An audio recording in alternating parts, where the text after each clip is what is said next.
오늘은 요한복음에 나오는 6번째 표적인 실로암의 표적에 대한 말씀을 함께 나누려고 합니다. 요한복음에 7가지 표적이 나오는데 오늘은 6번째 실로암의 표적입니다. 우리가 오늘 예배를 시작하면서 실로암이라는 찬송을 불렀는데 이 찬송을 만드신 목사님이 오늘 본문의 내용에 은혜를 받고 그렇게 그 찬양을 만드셨다라고 합니다. 그 실로암의 고백이 오늘 우리에게도 있기를 먼저 축복합니다. 예수님께서 날 때부터 맹인된 사람의 눈을 고쳐주셔서 볼 수 있도록 해주신 표적이 6번째 표적 실로암의 표적입니다.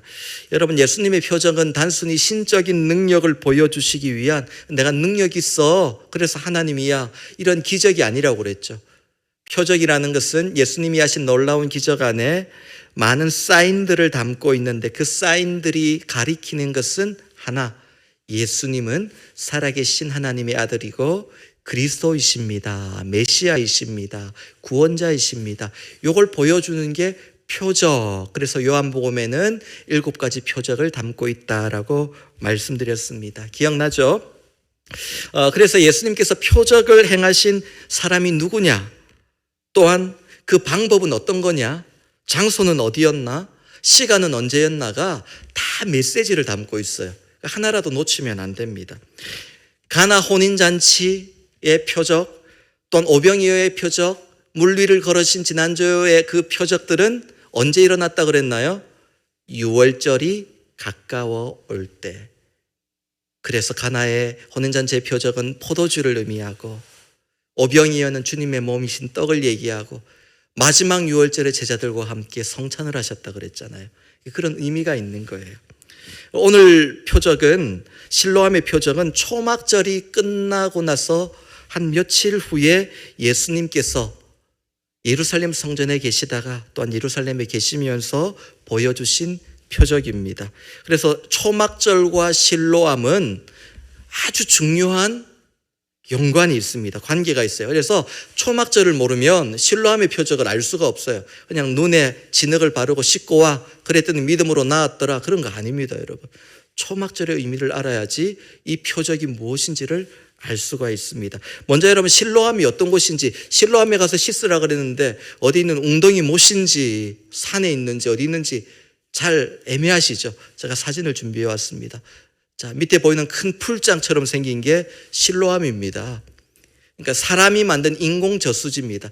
계단식으로 내려가면서 점점 더 깊어지는 큰 인공 저수지인데 원래 만든 건 히스기야 왕 때의 구약을 보면 아수르의 침공에 대비해서 고립이 되면 물을 못 구하잖아요. 그래서 기혼샘에서 흘러나오는 물을 수로를 만들어서 안에 저수시설을 만든 거예요. 구약부터 만들어진 겁니다. 여기서 이제 식수도 하고 그 다음에 성전에서 필요한 물도 갖다가 쓰고 그리고 여기서 정결 예식도 하고 성전으로 올라가는 겁니다. 그래서 실로암이 어디 있냐면 그 다음 사진을 보여주세요. 실로암이 맨 밑에 작지만 보이나요? 그리고 맨 위에가 조그맣게 성전이 보이죠. 저 사이가 한 600m, 0.4마일 정도 되는 길을 걸어 내려옵니다. 그러면 그 밑에 성전의 수문을 나와서 물로 내려가는 수문을 나와서 쭉 600m, 한 0.4마일 내려가면 밑에 실로암이라는 저수지가 있어요. 성전에 올라가는 사람들이 저기서 정결 예식을 하고 깨끗하게 하고 성전으로 올라가는 겁니다. 우리가 성전으로 올라가는 노래 찬송에 많이 보죠? 그 얘기예요. 올라가는 길이에요, 저기가. 여기 이제 실로암입니다. 머릿속으로 이제 이미지가 딱 만들어지셨죠? 예, 됐습니다. 말씀을 보도록 합니다. 그런데 이 실로암이 이제 초막절과 참 필요한데요. 연관이 되는데 초막절이 언제냐 하면은 오늘로 치면 추수감사절입니다. 장막절, 수장절이라고도 얘기를 하는데 추수감사절. 한 해 동안 가을에 농사한 것을 가을에 수확을 크게 마치고 창고에 쌓아놓고 하나님 이렇게 풍성하게 주셔서 감사합니다.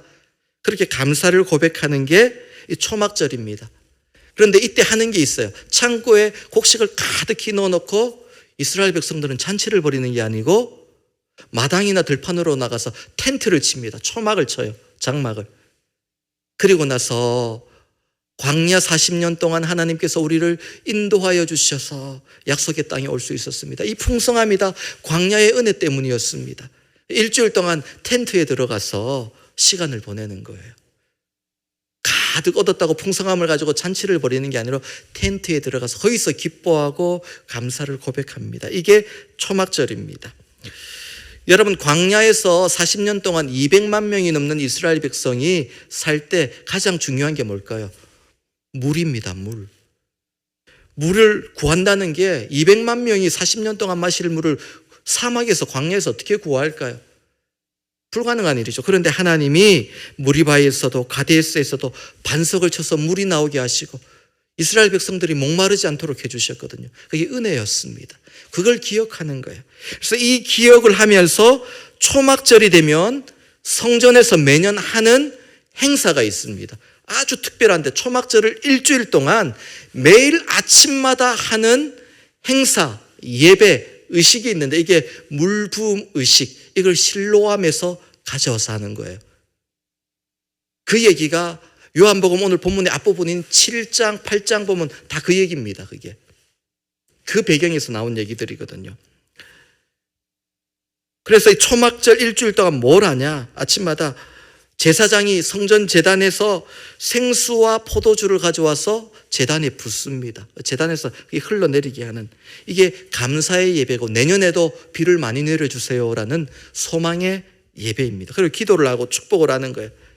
매일 아침이 되면 이제 일주일 동안 새벽에 제사장들과 레위인들과 백성들이 성전으로 다 모여들어요. 그리고 나서 자 이제 출발하자 그러면 제사장이 금으로 된 금주전자, 작은 주전자를 들고 사람들은 뒤에 제사장을 따라서 그 600m 되는 그 밑에 실로암까지 길을 행진을 하며 내려가는데 노래를 부릅니다. 시편 113편부터 118편까지 노래를, 찬송을 막 부르면서 나팔을 뒤에 부르고, 여러분 나중에 인터넷에서 한번 영상을 보시면 이스라엘에서 재연하는 영상이 많이 있습니다. 성지순례 가서 볼 수 있는 영상이 많이 있습니다. 나팔을 불고 찬송을 부르고 종려나무 가지를 막 흔들면서 막 내려가는 거예요. 찬송을 부르면서 제사장이 앞장서서 내려갑니다.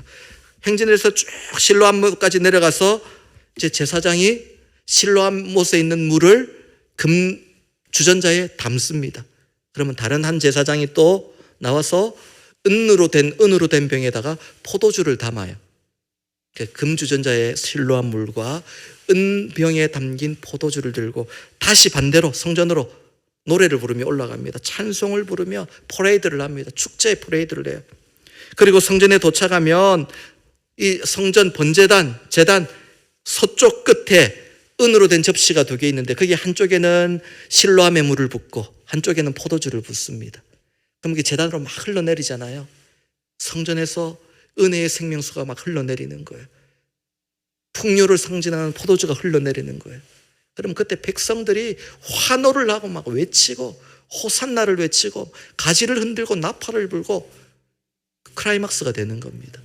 그게 뭐냐면은 복 주세요, 감사의 의미도 있지만 내년에도 부자 되게 해주세요, 풍성하게 해주세요, 막 난리가 나는 거예요. 이거를 일주일 동안 매일 아침에 실로암에 가서 물을 퍼와서 합니다. 그런데 여러분, 요한복음 7장을 보면 마지막 날에 끝날이라고 되어 있어요. 요한복음 7장 37절과 38절 말씀인데 예수님께서 그 사람들의 기분에 찬물을 끼얹는 듯 말씀을 하십니다. 볼까요? 자, 함께 읽습니다. 시작. 명절 끝날 곧 큰 날에 예수께서 서서 외쳐 이르시되 누구든지 목마르거든 내게로 와서 마시라. 나를 믿는 자는 성경의 이름과 같이 그 배에서 생수의 강이 흘러나오리라 하시니. 너희가 지금 그 제단에서 실로암에 물을 붓고 포도주를 붓고 나서 이제 우리가 부자가 될 거야, 내년에도 풍성할 거야, 우리의 생명의 물이 끊이지 않을 거야, 그렇게 외치고 기뻐하고 있는데 그거 아니라는 거예요. 진짜 기쁨은 어디서 나온다고? 예수께로 나올 때 예수님이 주는 물을 마셔야 된다. 이게 진짜 생명수다. 실로암 그 물이 생명수가 아니고 예수님이 진짜 생명수다. 그 말을 하신 거예요. 그 배에서 생수의 강이, 이건 또 성령을 의미합니다. 예수를 믿는 자는 그 안에서 성령이 생명수처럼 나올 것이다. 막 그렇게 말씀을 하셨어요. 너희가 하고 있는 그 행위가 너희를 구원하는 것이 아니라 메시아를 알아야 돼. 그 말씀을 하셨는데 내가 진짜 실로암이야 그 말씀을 하셨어요. 그런데 사람들이 깨닫지 못합니다. 그 이후에도 예수님이 성전에서 자꾸 복음을 말씀하시는데 나중에 요한복음 8장 마지막 절을 보면 사람들이 예수님을 돌로 쳐 죽이려고 합니다.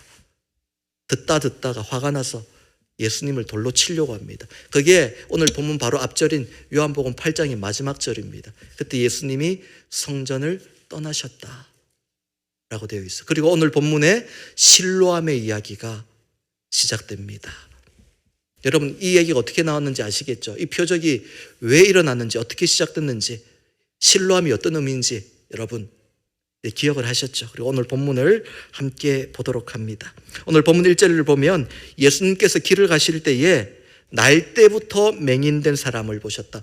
태어날 때부터 앞을 보지 못하는 시각장애인이었다 그 말입니다. 그 사람을 보셨습니다. 그때 제자들이 예수님께 묻습니다. 오늘 본문 2절을 보니까 랍비여 이 사람이 맹인으로 난 것이 누구의 죄로 인함이니까 자기니까 그의 부모이니까. 야, 우리가 예수님의 제자들이 하는 이 질문의 수준을 보면서 참 한심하다. 무슨 저런 어이없는 질문을 하냐 싶지만은 그 당시에는 문화가 좀 그랬어요. 그 당시 유대인들은 사람이 아프거나 질병이 있거나 장애가 생기면 죄를 지어서 하나님께 벌을 받은 것이다. 그렇게 믿었습니다. 그래서 제자들도 그렇게 보고 듣고 자랐기 때문에 물어본 겁니다. 그런데 이 사람은 어떤 사람이에요? 태어날 때부터 맹인이었으니까 이게 두 가지 가능성이 있다는 거예요. 자기 죄 때문인가 아니면 부모 때문인가. 태어날 때부터 그랬는데 무슨 자기 죄 때문일까? 이게 무슨 얘기냐면 성경에 보면 야곱과 에서가 어머니 뱃속에서 싸우잖아요. 그러니까 태어나기 전에 태중에서도 죄를 지을 수 있다. 랍비들이 그렇게 가르쳤거든요. 그래서 이게 지금 그 뱃속에서부터 죄를 지어서 그렇습니까? 아니면 부모가 죄를 지어가지고 자식이 대신 벌을 받은 것입니까? 이걸 물어본 거예요. 그랬더니 예수님께서 그 질문에 어떻게 대답하십니까? 본문 3절 말씀 함께 읽습니다. 시작. 예수께서 대답하시되 이 사람이나 그 부모의 죄로 인한 것이 아니라 그에게서 하나님이 하시는 일을 나타내고자 하심이라. 아멘. 아멘이십니까 여러분? 여러분 창세기를 보면 죽음이 어떻게 들어옵니까? 아담과 하와가 죄를 지어서 죽음이 시작됩니다. 그리고 그 죽음의 그림자 안에 원인 중에 상당한 부분이 질병입니다. 병이 사람을 죽음으로 몰고 가죠. 죽음의 그림자 안에 병이라는 게 있어요. 많은 병들이 있어요. 그런데 오늘 우리가 다치거나 병이 생긴 것은 여러 가지 이유가 있다라고 예수님이 말씀을 하시는 거예요. 성경을 보면 다윗처럼 죄를 지어서 죽을 병에, 큰 병에 걸릴 수도 있지만 또 욥처럼 하나님께서 그를 더 풍성케 하시려고 연단하시기 위해 병을 주실 때도 있습니다. 그래서 그 원인은 스스로가 성령께서 주시는 깨달음을 통해 알아야 되는 거지, 우리가 함부로 병든 자를, 아픈 자들에게 죄를 지어서 그래, 함부로 하나님을 잘 안 섬겨서 그래, 정죄하거나 함부로 판단하는 것은 잘못된 일이에요. 이건 알 수가 없어요. 성령께서 그 사람에게 깨달음을 통해 주시는 거예요. 갑자기 막 이상한 성령 충만한 이상한 눈빛을 하고 가서 죄를 지어서 그래, 뭐 아픈 사람한테 그래 가서 이런 얘기 하시는 분들은 큰일 날 일입니다. 그런 얘기는 함부로 하는 게 아니에요, 여러분. 그건 하나님이 아시는 거예요. 만약에 죄 때문에 주신 연단이고 시험이라면 성령께서 깨닫게 해주시는 거예요. 또 때로는 하나님께서 욥처럼 죄가 없음에도 그 인생 가운데 연약함을 통해 하나님의 영광을 나타내실 때가 있습니다. 오늘 본문에 날 때부터 맹인된 자가 그런 케이스입니다. 예수님께서 누구의 죄 때문에 앞을 보지 못하는 것이 아니라 하나님의 영광을 나타내시기 위해 그 사람에게 연약함을 주셨다. 날 때부터 그 말씀을 하신 거예요. 여러분, 사람에게는 누구나 연약함이 있습니다. 어떤 사람은 지나온 과거가 참 아픔이고 상처고 가시 같아요. 연약함이에요. 그래서 누가 갑자기 옛날 이야기 꺼내고 내 과거를 물어보면 불편해요. 그래서 피합니다. 때로는 거짓말을 하기도 합니다. 그게 아픔인 사람들이에요, 과거가. 어떤 사람들은 남들보다 경제적으로 가난한 것이 부끄러움과 연약함으로 그렇게 여겨집니다. 그래서 사람들에게 내가 형편이 넉넉하지 않은 것을 들키지 않으려고 일부러 더 치장하고 화려하게 보이는 사람들도 있습니다. 또 몸과 마음의 장애나 질병이 찾아와서 그것이 연약함으로 아프고 힘든 사람들도 있습니다. 저도 심하게 아파봤지만은 심하게 아파본 사람은 그 마음 잘 알 겁니다.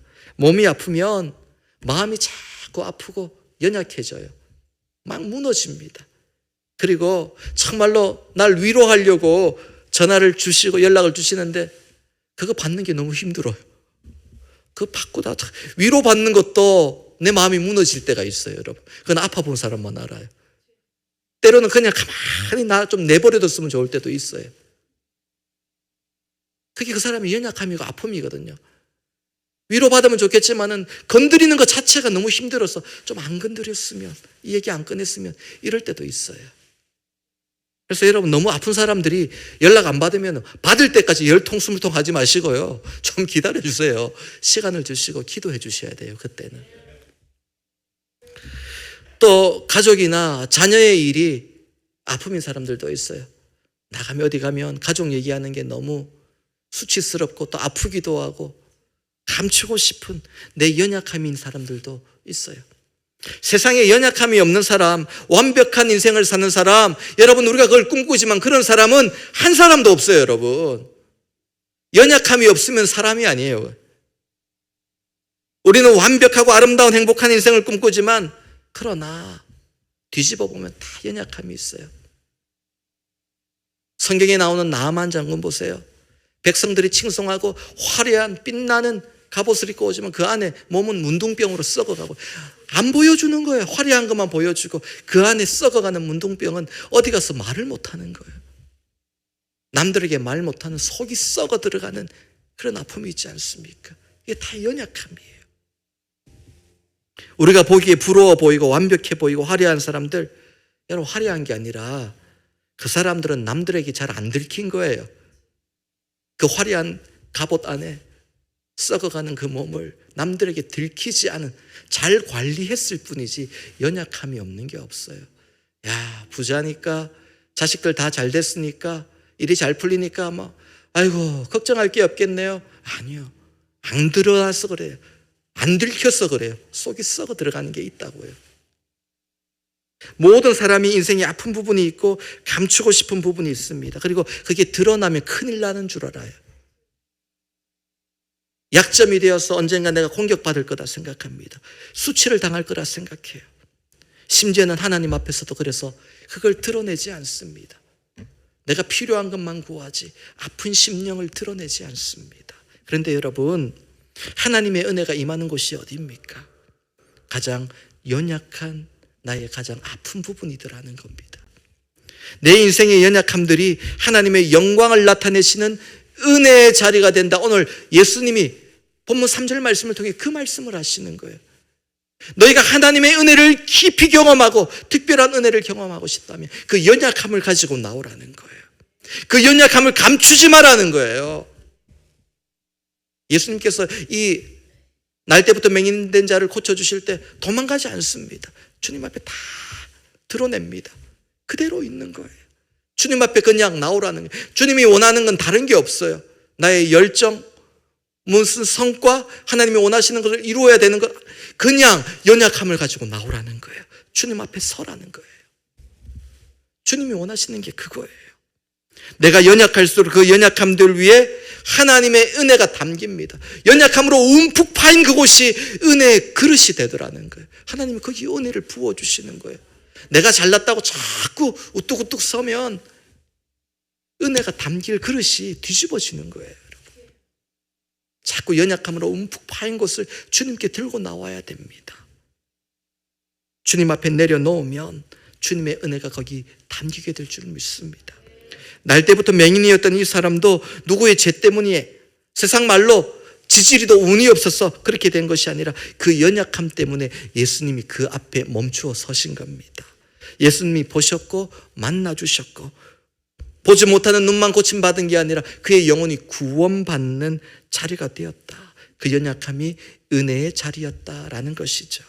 사랑하는 에베네셀 성도 여러분, 오늘 여러분에게 숨기고 싶고 가장 아프게 하는 그 연약함들을 가지고 주님 앞에 들고 나오세요.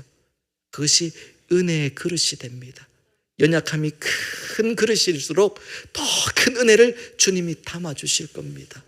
괜찮다고 자꾸 우리의 연약함을 뒤집어서 괜찮은 것처럼, 내가 남들보다 뛰어난 것처럼, 더 믿음이 좋고 더 잘 사는 것처럼 그렇게 보이려 하지 마세요. 연약함의 그릇은 그대로 들고 주님의 십자가 앞으로 나오시기 바랍니다. 그때 예수님이 찾아오셔서 고치시고 살리시는 은혜가 임하게 됨을 믿으시기 바랍니다. 예수님은 날 때부터 맹인된 이 사람의 눈을 고쳐주시는 표적으로 예수님이 구원자 메시아 그리스도이심을 보여주셨습니다. 어떤 모습으로? 이 두 가지가 있는데요. 첫째는 눈을 뜨게 하신, 그의 눈을 고쳐주신 그 사건으로 예수님이 빛이신 그리스도이심을 보여주셨습니다. 오늘 본문 5절에서 그 말씀을 하셨습니다. 내가 세상에 있는 동안에는 세상의 빛이로라. 요한복음 1장에도 예수님이 이 땅에 오신 빛이라고 말씀하셨잖아요. 그 말씀을 또 하셔요. 나는 세상에 온 빛이다 말씀하셨습니다. 여러분, 우리가 무언가를 보기 위해서는 두 가지 조건이 필요합니다. 무언가를 보려면 두 가지, 여러분이 저를 보시려면 두 가지 조건이 필요합니다. 하나는 볼 수 있는 시력이 있어야 돼요. 시력을 잃으면 보지 못합니다. 그럼 시력이 있으면 또 볼 수 있을까요? 지금 이 시간이 밤 12시고 불이 다 꺼졌다고 생각해 보세요. 서로 보지 못하겠죠. 빛이 있어야 볼 수 있습니다. 이 두 가지가 있어야 돼요. 예수님께서 이 사람의 눈을 회복시켜 주셨고 빛이신 그분을 보게 해주셨다. 빛을 비추어 주셨다. 그 의미입니다. 이게 왜 메시아라는 거냐면요, 표적이냐면, 성경을 보면 예수님께서 수많은 병자들을 고쳐주시는데 가장 많이 나오는 게 뭘까요? 맹인들을 앞을 보지 못하는 맹인들을 고쳐주신 사건입니다. 그런데 왜 그렇게 하셨나? 이유가 있습니다. 성경을 보면 예수님이 오시기 전에 그 위대한 어떤 선지자도 맹인의 눈을 고쳐준 일이 한 번도 없습니다. 그리고 이사야 29장 18절을 보면 메시아에 대해 예언을 하는데 한번 읽어볼까요? 자, 이렇게 예언합니다. 함께 읽습니다. 시작. 그날이 메시아의 날입니다. 못 듣는 사람이 책의 말을 들을 것이며 어둡고 캄캄한 데서 맹인의 눈이 볼 것이며, 이사야뿐만 아니라 구약의 많은 예언들이 메시아가 오시면 하시는 일 중에 하나가 맹인의 눈을 보게 하시는 거다. 구약에는 그 누구도 그걸 못했어요. 그게 메시아의 능력이에요, 이게. 그래서 예수님께서 수많은, 여리고에서도 소경 바디메오와 맹인을 고쳐주시고, 갈릴리에서도 두 맹인을 고쳐주시고, 벳세다에서도 맹인을 고쳐주시고, 맹인이어서 벙어리였던 사람도 고쳐주시고, 오늘 본문의 날 때부터 맹인이었던 사람도 고쳐주시고, 그 외에도 성경에는 없지만 수많은 맹인들을 고쳐주셨던 거예요. 이게 뭐냐면 내가 예언된 메시아다, 맹인의 눈을 보게 하는 메시아다, 그 말씀을 하신 겁니다. 이게 실로암의 표적이에요, 여러분. 오늘 본문을 보면 날 때부터 맹인이었던 사람이 눈을 뜨고 나서 바리새인들에게 신문을 당해요. 신문을 당할 때 어떻게 얘기하냐? 32절과 33절 말씀 읽어볼까요? 함께 읽습니다. 시작.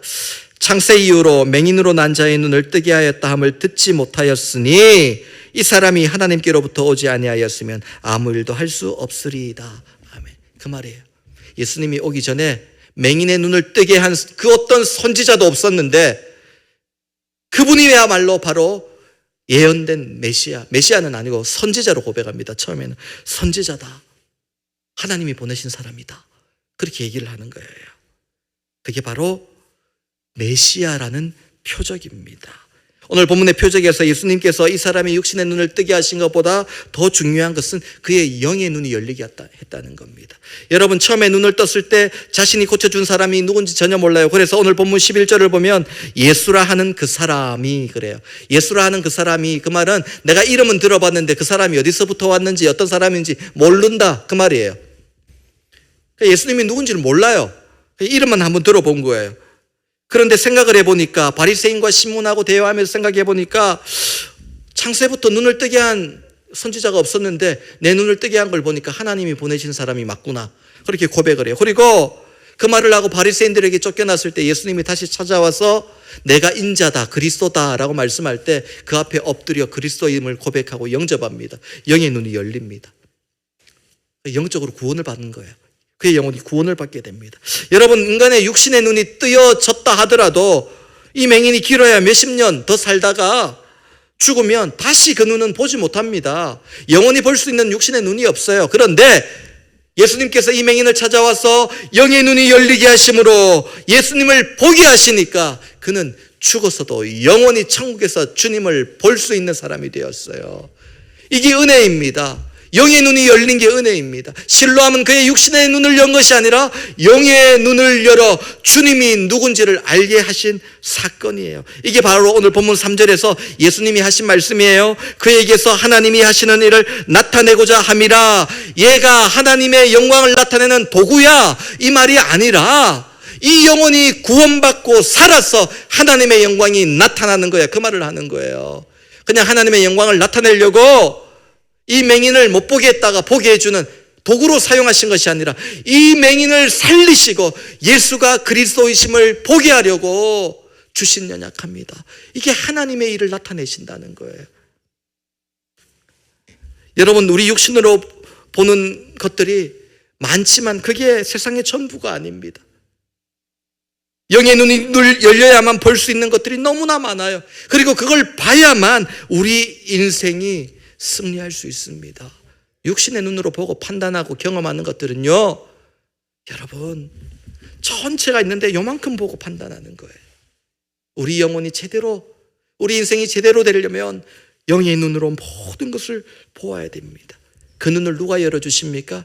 빛되신 주님이 열어주시며 무엇을 보고 살아야 될지, 어디로 가야 될지, 무엇을 선택해야 될지 영의 눈을 열어 보여주시더라는 거예요. 그분이 바로 예수 그리스도시다. 이게 실로암의 표적입니다. 마지막 두 번째로 오늘 본문의 표적을 통해 예수님이 그리스도임을 나타내시는 것이 무엇인가? 실로암입니다. 실로암에서 씻으라고 하신 말씀이에요.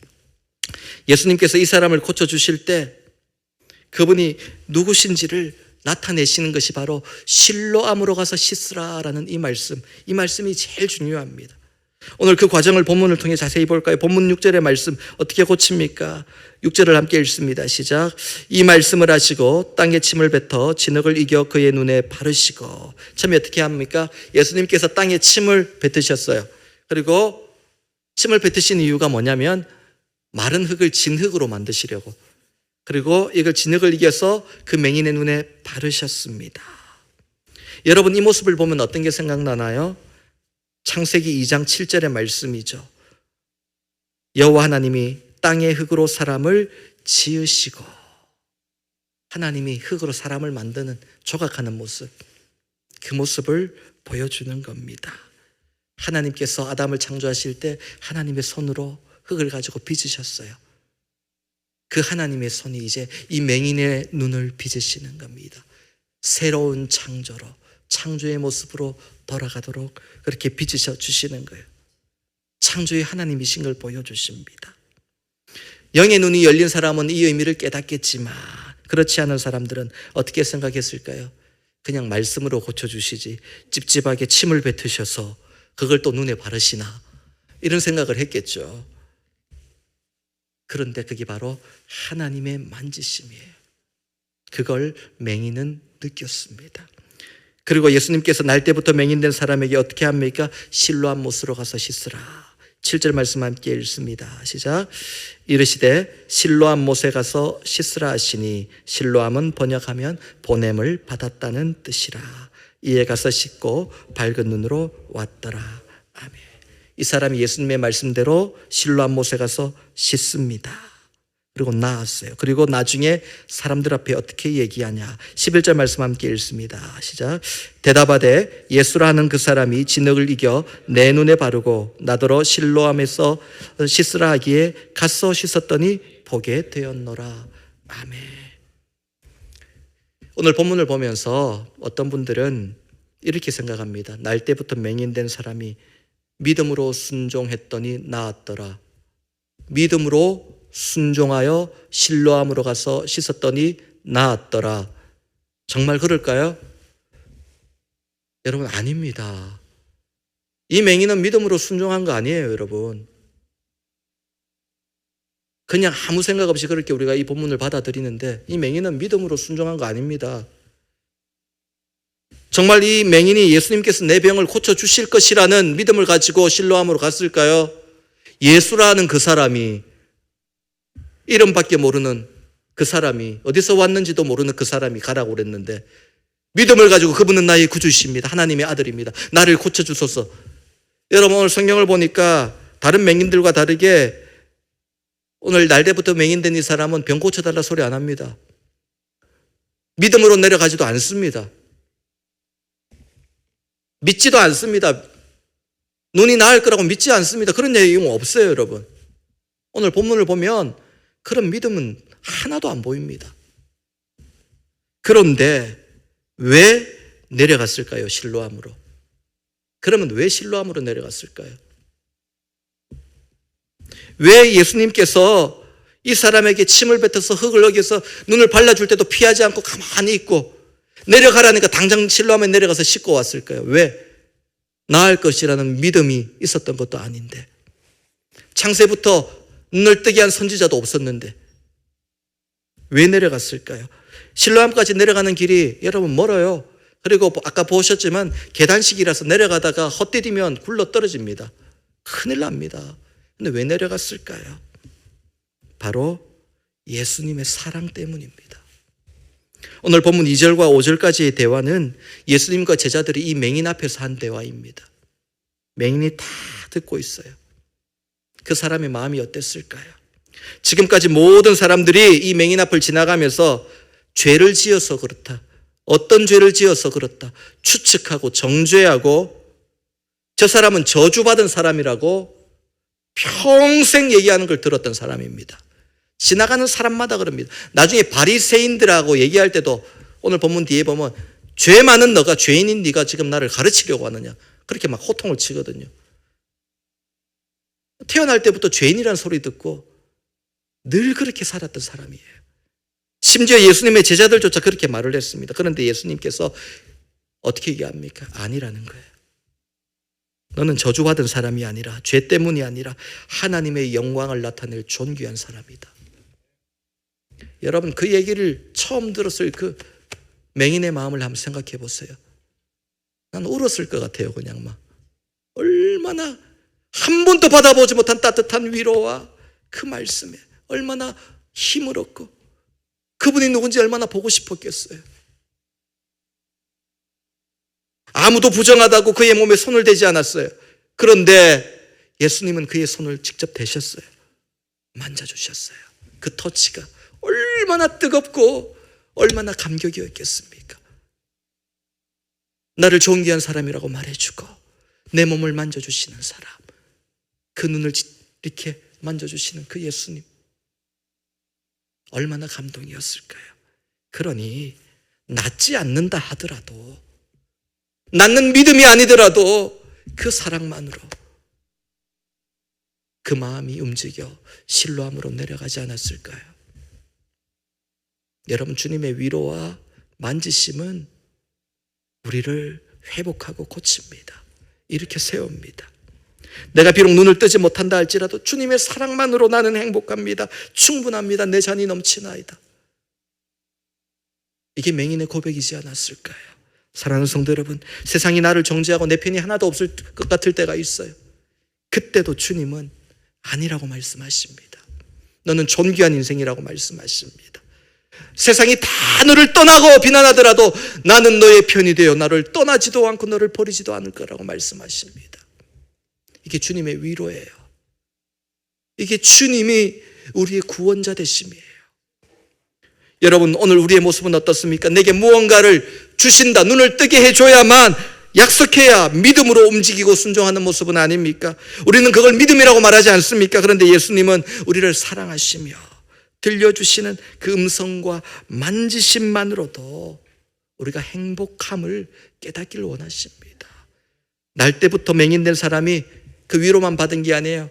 그 사랑에 감동하여 그의 발걸음을 실로암으로 옮겼더니 눈이 뜨이고 앞도 보게 됩니다. 말씀으로만 위로하신 게 아니고 그의 눈을 고쳐주셨습니다. 그런데 여러분, 실로암으로 왜 보내셨을까요? 예수님께서. 오늘 본문 7절에 어떻게 되어 있습니까? 실로암의 뜻이 무엇이라고요? 실로암은 번역하면 보냄을 받았다. 이게 번역하면 다른 말로 그리스도입니다, 여러분. 보냄을 받으신 자, 그리스도. 실로암이 누구라고요? 그리스도시다, 예수님이다. 여러분, 실로암의 능력이 있어서 눈을 씻어서 그 물의 능력 때문이 아닙니다. 지금도 그럼 실로암에 가서 씻으면 나을까요? 낫지 않습니다. 실로암에 능력이 있는 것이 아니라 보내신 자, 실로암이신 예수 그리스도의 능력이다. 그래서 오늘 본문에 그렇게 번역해 놓은 거예요. 번역하면 보내심을 받은 자다. 그 의미입니다. 오늘 말씀을 맺습니다. 여러분, 예수님께서 우리에게 보내오신 진짜 실로암입니다. 우리는 자꾸 실로암을 찾아서 어디 가면은 눈이 났고 어디 가면 어떤 물을 쓰면은 우리가 고침을 받을까 하지만 진짜 실로암은 예수 그리스도이십니다. 여러분, 예수님께 나와야 세상에서 받아보지 못한 위로도 받게 되고요. 그리고 하나님의 그 터치도 경험하게 되고 창조의 터치도 경험하게 되고요. 주님께 나와야지 눈이 열리고 영의 눈도 열려 그리스도를 만나게 되는 겁니다. 그렇게 고백하게 되는 거예요. 오늘도 주님은 우리의 참 위로자가 되시고 세상이 줄 수 없는 위로와 따뜻한 만지심으로 우리를 고쳐주십니다. 이 땅에 오신 그 실로암 되신 주님을 우리가 고백하며 그 실로암이 그리스도이심을 믿음으로 고백하며 오늘도 그분의 십자가 앞으로 나아가 그분의 보혈로 우리의 연약한 몸과 마음이 씻김을 받고 열리는 역사가 있기를 주님의 이름으로 축원합니다.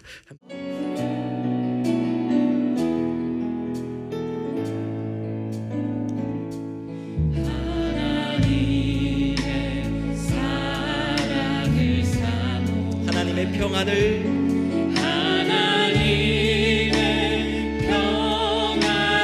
바라보는 너의 모든 것 창조하신 너를 얼마나 사랑하시는지 아멘이십니까? 하나님께 찬양과 경배 하나님의 선하심을 닮아가는 자 너의 모든 것 창조하신 우리 주님이 너를 찬양하는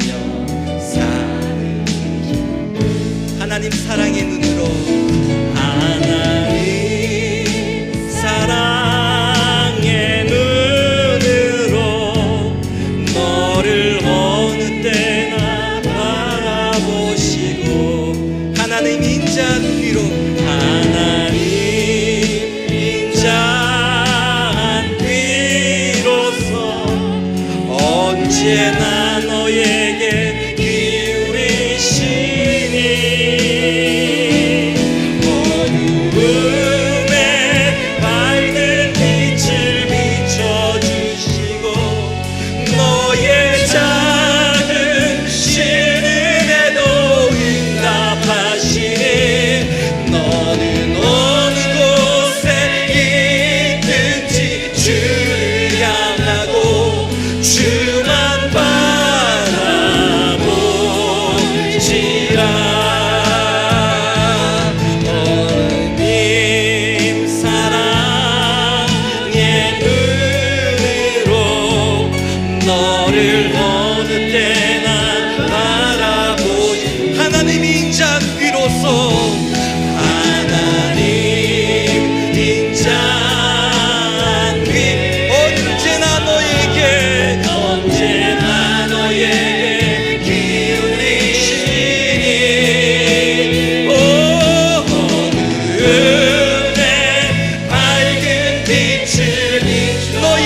작은 신음에도 응답하시는 하나님, 어느 곳에 있든지 주를 향하고 주만 바라보지. 어둠의 밝은 빛을, 어둠의 밝은 빛을 비춰 너의 작은 신음에도